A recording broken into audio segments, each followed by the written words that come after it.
Cash generating machine of Adani Group, Adani Power. Hi, this is Dev and watching traders diary. और आज हम समझेंगे एक बहुत ही इंपॉर्टेंट कंपनी जो कि अडानी ग्रुप से बिलोंग करती है एंड एक कैश जनरेटिंग मशीन है, आप कह सकते हैं अडानी ग्रुप के लिए। आज की डेट में उसका स्टॉक का भाव जो है वो रिफ्लेक्ट नहीं कर रहा है उस तरीके से। एंड हम देखेंगे 3 महीने में इसने क्या करके दिखाया। कुछ नहीं करके दिखाया। 5 नवंबर के हिसाब से देखेंगे 603 रुपये 45 पैसे का प्राइस था। टाटा पावर का भी 434 रुपये 10 पैसे का प्राइस था। एंड आज की डेट में 512 रुपये 50 पैसे का प्राइस देखने को मिला है। टाटा पावर 368 रुपये 80 पैसे का प्राइस देखने को मिला है। इन दोनों में 15% का नेगेटिव रिटर्न है। एंड ऑफकोर्स हम जानते हैं कि अडानी पावर के अंदर जो है आपके सामने एक न्यूज का इंपैक्ट भी देखने को मिला था जो कि यूएस से आई थी, आपके सामने ब्रेवरी की। एंड उसकी वजह से पूरे अडानी ग्रुप के स्टॉक जो है वो बढ़ गिर गए थे। तो ये वीडियो थोड़ी सी लंबी हो सकती है क्योंकि अडानी पावर के बारे में हम थोड़ी सी इंटरेस्टिंग बात करने वाले हैं एंड डिटेल एनालिसिस करने वाले हैं। तो हम समझेंगे सेल्स के बारे में। आप देखिए ये ईयरली सेल्स है आपके सामने, 2018 से लेकर 2024 तक की सेल्स है। एंड यहाँ पर अब तक का रिकॉर्ड सेल्स यहाँ पर क्लॉक किया है 50,351 करोड़ का। अडानी पावर ने कभी भी अपने हिस्ट्री में इतना बड़ा सेल्स यहाँ पर रिकॉर्ड नहीं किया है। एंड ऑपरेटिंग प्रॉफिट भी आप देखिए तो 18,228 करोड़ का है। जहां तक बात है आप देखिए उससे पहले क्या रहता था। एंड ये अब तक का सबसे हाईएस्ट है। मार्जिन भी ऑल टाइम हाई पर चल रहे हैं। 36% का यहाँ पर मार्जिन आपको ऑपरेटिंग मार्जिन जो है वो देखने को मिल रहा है। एंड मोस्ट इंपॉर्टेंट पार्ट क्या है, नेट प्रॉफिट के हिसाब से देखेंगे तो अडानी पावर 2021 से पहले यहां पर लॉस मेकिंग कंपनी थी। यस, अडानी पावर काफी एक लॉस मेकिंग कंपनी थी। एंड आज की डेट में 2021 के बाद लगातार प्रॉफिट जनरेट कर रही है। एंड एक ऐसा प्रॉफिट जनरेट कर रही है जो कि अडानी ग्रुप में किसी और कंपनी के हाथ में है ही नहीं। मोस्ट कैश जनरेटिंग मशीन है ये अडानी ग्रुप के लिए। पूरे अडानी ग्रुप के अंदर ऐसी कोई कंपनी नहीं है। लेकिन आज की डेट में फिर भी स्टॉक के भाव वो रिफ्लेक्ट नहीं कर रहे हैं। तो जैसा कि हमने देखा कि 2021 में अडानी पावर का कमबैक हो गया, एक प्रॉफिटेबल कंपनी बन गई। अब 2021 से पहले का हाल देखिए, कुछ ये था। ये स्टॉक 50 रुपए के आसपास घूमा करता था एंड इसने लो लगाया था 15 रुपए का। कभी 15 रुपए पर भी ये स्टॉक बिका है एंड एफएंडो का पार्ट हुआ करता था। इवन गौतम अडानी इतना परेशान हो गए थे कि ये डी लिस्ट तक यहां पर करवाने के लिए तैयार थे। डी लिस्टिंग का प्रपोजल तक रख गया था। वो तो चलो यहाँ पर जो है ना विड्रॉ कर दिया वो प्रपोजल। लेकिन 2021 में जैसे ही यहाँ पर कमबैक होता है, कंपनी प्रॉफिट में आती है, आपके सामने एक बहुत ही बेहतरीन शानदार यहाँ पर तेजी देखने को मिलती है। इस स्टॉक ने 900 का हाई लगाया। बट हाँ, इस जो कैंडल की बात कर रहे हैं ना, ये थोड़ी सी टेढ़ी मेढ़ी है, समझ में आएगा अभी। चलिए अब समझते हैं कि करंट में क्या प्रॉब्लम चल रही है अडानी पावर के अंदर। 2021 से तो एकदम जो है उछाल एकदम जो है मस्त मिल गया। बट यहाँ पर अभी हमारे सामने जो क्वार्टरली नंबर्स है वो आप थोड़ा सा समझिए। सितंबर 2023 में जो year on year sales growth यहाँ पर रिकॉर्ड करी गई है 84.43% का यहाँ पर जो है ना रिकॉर्ड करी गई है। मैं आपको बताऊं 2021 से जब एक जंप आना स्टार्ट किया ना, हर क्वार्टर में ईयर ऑन ईयर बेसिस पर देखेंगे 300% का उछाल हमें देखने को मिला है सेल्स के अंदर। 2021 के बाद इतना यहाँ पर ना डिसेंट परफॉर्मेंस रखा है। तो यहाँ पर अभी हमारे सामने सितंबर 2023 में 84.43% की ईयर ऑन ईयर बेसिस पर सेल्स ग्रोथ रिकॉर्ड हुई है। उसके बाद आप देखेंगे दिसंबर, ये हाल है आज की डेट में। 84.43% से लगातार वो ईयर ऑन ईयर बेसिस पर सेल्स ग्रोथ है डाउन ही चली जा रही है। एंड करंट में जो Q3 के नंबर्स आए 5.23% का year on year sales growth यहां पर रिकॉर्ड करी गई है जो कि सबसे लोएस्ट है। एंड इवन अगर आप देखेंगे ऑपरेटिंग प्रॉफिट तो लगातार एक इनलाइन बने हुए हैं। आप देखेंगे सिर्फ और सिर्फ यहां पर जून 2024 में 6,194 करोड़ का यहां पर अपना ऑपरेटिंग प्रॉफिट रिकॉर्ड किया गया है। बट अगर आप देखें मोटा मोटा यहां पर जो है ना 5,000 से 6,000 के बीच में ये आंकड़ा बना हुआ है, एकदम फ्लैट है। यहां पर जो है आपके सामने ऑपरेटिंग प्रॉफिट देखने को मिल रहा है कई क्वार्टर से। एंड इवन अगर आप देखें नेट प्रॉफिट की हाल क्या है तो जून 2023 में यानी सितंबर 2023 का हमने देखा, तब से यहां पर जो है ना ईयर ऑन ईयर बेसिस पर सेल्स ग्रोथ गिर रही है। यहां पर अगर आप देखेंगे तो जून 2023 में 8,759 करोड़ का नेट प्रॉफिट क्लॉक किया था इस कंपनी ने। एंड उसके बाद लगातार नेट प्रॉफिटेबिलिटी में गिरावट ही हुई। अभी तक यहां पर जो है ना इसको क्रॉस नहीं कर पाया हमने। तो जब तक ना इसको क्रॉस नहीं करेंगे तब तक अच्छे दिन यहाँ पर अडानी पावर में शायद देखने को ना मिले।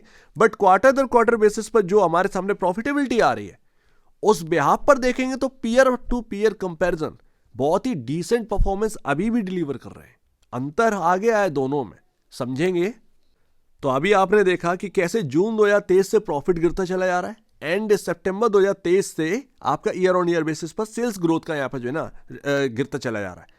लेकिन अगर आप देखेंगे 2023 में तो इसने तो एक डिसेंट परफॉर्मेंस दी है। 900 का प्राइस टच किया है जून 2024 के आसपास। तो लगातार एक डिसेंट परफॉर्मेंस रही है, आपको रिटर्न बना के दिया है जब भी यहाँ पर आप देखेंगे कि नंबर्स खराब हो रहे थे, ग्रोथ गिर रही थी।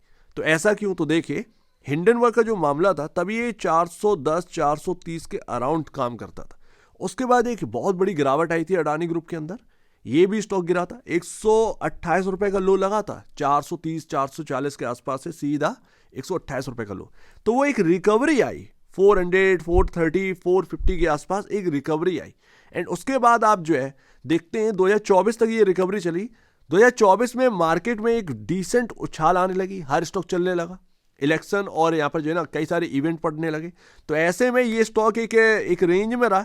एंड जैसे ही यहाँ पर जून के आसपास का हम टाइम देखते हैं, एकदम से इसके अंदर एक स्पाइक आती है एंड ये 500 के अराउंड से सीधा चला जाता है 900 की तरफ। 400 रुपए की तेजी हमें देखने को मिलती है। लेकिन वही बात है ना कि ये जो तेजी थी ये पूरे मार्केट में क्या था कि करंट गवर्नमेंट जो है वो वापस लौट रही है, तो उसकी वजह से तेजी होने लगी। उसकी वजह से अडानी ग्रुप के स्टॉक्स को यहाँ पर जो है ना लोग यहाँ पर सजेस्ट करने लगे, बाइंग होने लगी, सेलिंग होने लगी। तो ये वगैरह वगैरह सारी चीजें बैठी। एंड वो इलेक्शन का रिजल्ट उस हिसाब से मार्केट के एक्सपेक्टेशन के हिसाब से नहीं आया था, तो यहाँ पर एकदम से जो है सेल ऑफ आ गया था। एंड उसके बाद फिर अभी का जो हिंडनबर्ग का दोबारा मामला निकल कर आया था यूएस से, ब्रेवरी का, तो ये कुछ हाल हो गया था यहाँ पर। लेकिन क्या यहाँ से रिकवर नहीं कर सकते? तो ये तो वक्त ही बताएगा कि रिकवर करना है या नहीं करना है। बट अभी का करंट में जो पी रेशो वो 15.21 का पी रेशो बना हुआ है अगेंस्ट 18.72 के। इंडस्ट्री पी है आपका 18.72। वहीं अगर आप टाटा पावर देखेंगे तो 31 के पी पर काम कर रहा है। तो मार्केट एक सही मायने में देखें तो टाटा पावर को ज्यादा वैल्यू कर रहा है। बट करंट में अगर आप देखें तो प्रॉफिटेबिलिटी जो है वो यहां पर बनी हुई है अडानी पावर के अंदर, पूरे पावर सेक्टर के अंदर। हालांकि कहीं ना कहीं एक थोड़ा सा एक समझेंगे कि क्या प्रॉब्लम है जो कि मार्केट पसंद नहीं कर रहा है अडानी पावर में, या कोई रिस्क देख रहा है, इसको भी अभी समझने वाले हैं। But price to book value 3.37 time पर है। इंडस्ट्री पीयर से देखेंगे तो टाटा पावर जो है वो 3.49 टाइम पर कम कर रहा है एंड 3.37 टाइम पर अडानी पावर काम कर रहा है। दोनों लगभग सेम है, आसपास ही है। अब देखिए अगर कोई एक बेहतर है तो उसका और आपका same price to book value पर चलना नहीं हो सकता है। या तो आप एक अंडर परफॉर्म से आउट परफॉर्म करें, आपका price to book value increase हो, या फिर जो सेकंड वन है उसका प्राइस टू बुक वैल्यू में कमी आए। यही हो सकता है एंड यही मार्केट के अंदर होता हुआ नजर है। देखते हैं आगे क्या होता है। बट ये दोनों एक साथ चल रहे हैं, कोई ना कोई आगे बढ़ेगा। एंड लास्ट, तो अब आपको प्रॉब्लम समझ में आ गई होगी, क्वार्टर दर क्वार्टर बेसिस पर आपका जो है ग्रोथ उसमें प्रॉब्लम है, प्रॉफिटेबिलिटी वो उस तरीके की नहीं रही जो हमने पहले देखी थी। मार्केट का एक्सपेक्टेशन बहुत ज़्यादा हो गया था, जो उस हिसाब से यहाँ पर कम नंबर आ रहे हैं। तो ये एक चीज़ है, लेकिन ये पूरी चीज़ नहीं है। अगर हम क्वार्टरली नंबर्स देखते तो अभी तक तो ये जो वैल्यू है काफ़ी ज़्यादा होनी चाहिए थी अडानी पावर की, अगर हम इस हिसाब से देखें क्वार्टरली नंबर बेसिस पर। क्योंकि नंबर भले ही प्रॉफिटेबिलिटी गिरी है, ग्रोथ गिरी है, लेकिन जो कमाकर यहाँ पर जो है ना रख दिया ना टेबल पर, उसका वैल्यू क्या, तो वो वैल्यू तो अभी मिली ही नहीं है। रिस्क फैक्टर क्या नजर आते, तो देखिए मुझे जो एक रिस्क फैक्टर नजर आता है अडानी पावर के अंदर, तो वही है कि अनसर्टेनिटी। अडानी ग्रुप के अंदर अगर आप देखें तो कभी ना कभी कुछ ना कुछ न्यूज आ ही जाती है। ऐसे में स्टॉक के भाव जो है वो कंसोलिडेट करते हैं, अचानक से गिर जाते हैं, फिर वापस से रिकवरी करते हैं। तो एक डर सा बन चुका है मार्केट के अंदर, लोग निवेश करने से थोड़ा सा पीछे हटते हैं, ये एक समझ में आ रही है। वही अगर आप देखें अडानी पावर तो रिकवर तो हो गए, निचले लेवल लगाए थे 400 समथिंग के आसपास के, एंड उसके बाद 600 के आसपास का आपको जो है प्राइसिंग देखने को मिल गई थी, रिकवरी देखने को मिल गई थी। बट हुआ क्या, फायदा क्या, ठीक है ना। तो वही सारी चीजें ना, शायद मार्केट को डर लग रहा है कि भाई अडानी ग्रुप के अंदर अनसर्टेनिटी बहुत है, कुछ ना कुछ खबर आई जाती है कभी कभार, तो वो थोड़ा सा यहाँ पर प्रॉब्लम वाली बात है। बाकी अभी जो पावर परचेजिंग एग्रीमेंट के तहत आप देख रहे होंगे कि बांग्लादेश के अंदर ये पावर सप्लाई करते थे, जो कि बांग्लादेश ने इनके पैसे मार लिए, सीधी सी बात, ठीक है। तो जो पैसा इनका मारा गया है वहां पर अभी तक तो आया है नहीं इनके हाथ में। अगर आ गया हो तो न्यूज आ जाती है, अगर मेरे से मिस हो गई तो एक अलग बात है, भैया आप बता दीजिए कमेंट में। बट अभी वहां से कोई भी पैसा यहाँ पर जो है इनको दिया नहीं गया है, इन्होंने अपना पावर सप्लाई जो है वो रोक दी है, जहां तक की बात है। तो वो भी एक पावर परचेजिंग एग्रीमेंट जो है वो बहुत ज्यादा बने हुए हैं अडानी पावर के अंदर। तो शायद उस वजह से एक रिस्की बेट लग रही हो अडानी पावर इस मार्केट को, तो ये भी फैक्टर हो सकता है। बट इसका कोई यहाँ पर ना सॉलिड रीजन समझ में नहीं आता। आप लोग सोच रहे होंगे कि इतना बड़ा प्रॉफिट ये कैसे बना लेते हैं। तो देखिए एम्प्लॉयज की जो एक अकाउंट है वो काफ़ी कम है, उसके बाद आप देखेंगे कोल से बहुत ज़्यादा यहाँ पर जो है ना ये बेनिफिट उठाते हैं। तो कोल की जो प्राइसेस है वो थोड़ा सा इनको सस्ती पड़ जाती है, एंड यहाँ पर जो है उसका बेनिफिट उठाकर वही चीज़ यहाँ पर जो है आपके सामने जो प्रॉफिटेबिलिटी है उसमें काउंट हो जाती है। एंड हो सकता है कि मार्केट का यही एक रिस्क है कि आगे अगर कोल बेनिफिट नहीं मिले अडानी पावर को तो तब क्या करोगे बॉस। तो ये एक बात यहाँ पर निकल के आती है। तो यहाँ पर कुछ नेगेटिव पॉइंट भी हैं कंपेयर टू पॉजिटिव पॉइंट्स, ये भी हमें मान के चलना है।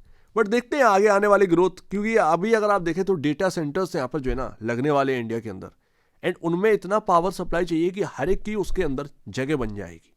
शायद वहां से ग्रोथ यहाँ पर जो है निकल कर आए। बट करेंट में अगर आप देखेंगे जिस तरीके की यहाँ पर ना आपके सामने वैल्यूएशन देखने मिल रही है, वो वैल्यूएशन यही कह रही है कि जिस तरीके का आपका प्रॉफिटेबिलिटी एंड वगैरह वगैरह, वो वैल्यूएशन काफ़ी कम है। शायद अगर वो मार्केट जो है उस वैल्यू को निकाले तो ज़्यादा बेहतर, तो कहीं ना कहीं यहाँ पर जो है ना स्टॉक के भाव जो है वो अच्छे चलते हुए नजर आएंगे। अदरवाइज एकदम जो है नॉर्मल जगह पर ये स्टॉक अभी बैठा हुआ है। तो ये समझ में आ रहा है। तो उम्मीद है आपको काफ़ी कुछ समझ में आ गया हो, क्या प्रॉब्लम है, क्या रिस्क है, क्या यहाँ पर जो है ना फैक्टर करते हैं चीज़ें अडानी पावर की बेसिस। बट ये बात तो माननी पड़ेगी कि अडानी ग्रुप के अंदर अगर कोई कंपनी सबसे ज़्यादा कैश रिच है या कैश जनरेट करती है तो वो अडानी पावर ही है। लेट्स सी आगे मार्केट इसको कैसे वैल्यू करता है। तो एक बार निवेश से पहले या बेचने से पहले अपने ब्रोकर एडवाइस से जरूर सलाह लीजिएगा, या खुद की स्टडी करेगा, उससे बेहतर कुछ भी नहीं है, खुद की स्टडी ही मस्ट है। तो आप दीजिए वीडियो देखने को, तो धन्यवाद दोस्तों।